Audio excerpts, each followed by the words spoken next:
Hi friends. சமீபத்தில் மத்திய அரசு வாடகை ஒப்பந்தத்தில் புதுசாக சில சேஞ்சஸ் கொண்டுட்டு வந்தாங்க. அது என்ன சேஞ்சஸ், இப்போ இதில் என்ன புதுசாக சொல்லியிருக்காங்க, அந்த ஹவுஸ் ஓனருக்கு என்ன மாதிரியான கண்டிஷன் போட்டிருக்காங்க, அதே மாதிரி வாடகைக்கு குடியிருக்கார அவருக்கு என்ன கண்டிஷன் அப்படின்றத பற்றி இந்த வீடியோவில் எளிமையான முறையில் சொல்லியிருக்கேன்.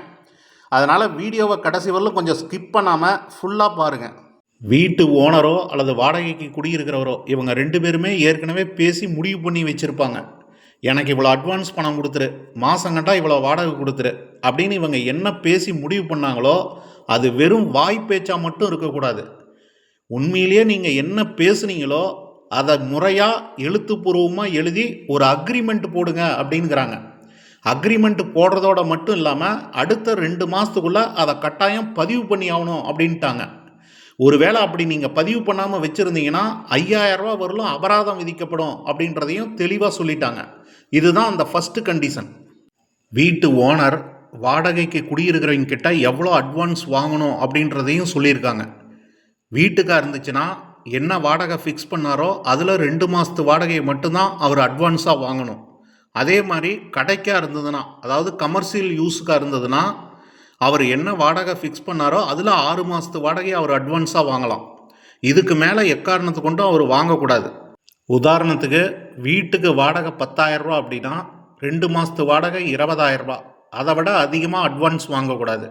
அதே மாதிரி கடைக்காக இருந்ததுன்னா இப்போ மாத வாடகை 30,000 ரூபா அப்படின்னா 6 மாதத்து வாடகை 1,80,000 ரூபா வருது.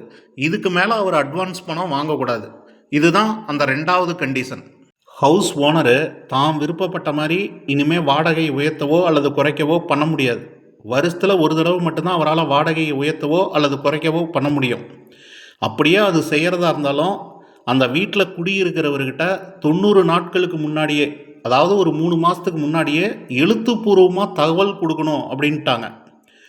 அப்படியே அவர் வாடகையை இன்க்ரீஸ் பண்ணுறதா இருந்தாலும் வருஷம் 5% தான் அவரால் இன்க்ரீஸ் பண்ண முடியும். ஒருவேளை இவங்களுக்குள்ள ஏற்கனவே ஒப்பந்தம் போடும்போது அந்த ஒப்பந்தத்தில் 5%க்கு மேலே அப்படின்னு சொல்லி மென்ஷன் பண்ணியிருந்தா அப்போ அதுக்கு எந்த தடையுமே கிடையாது.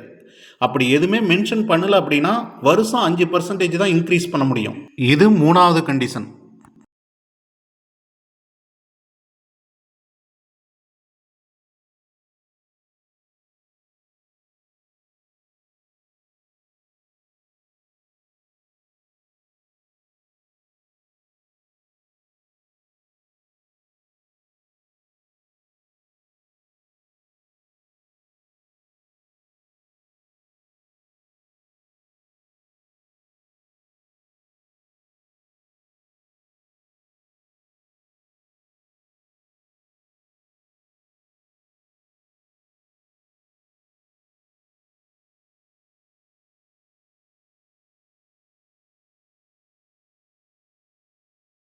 இது 3வது கண்டிஷன்.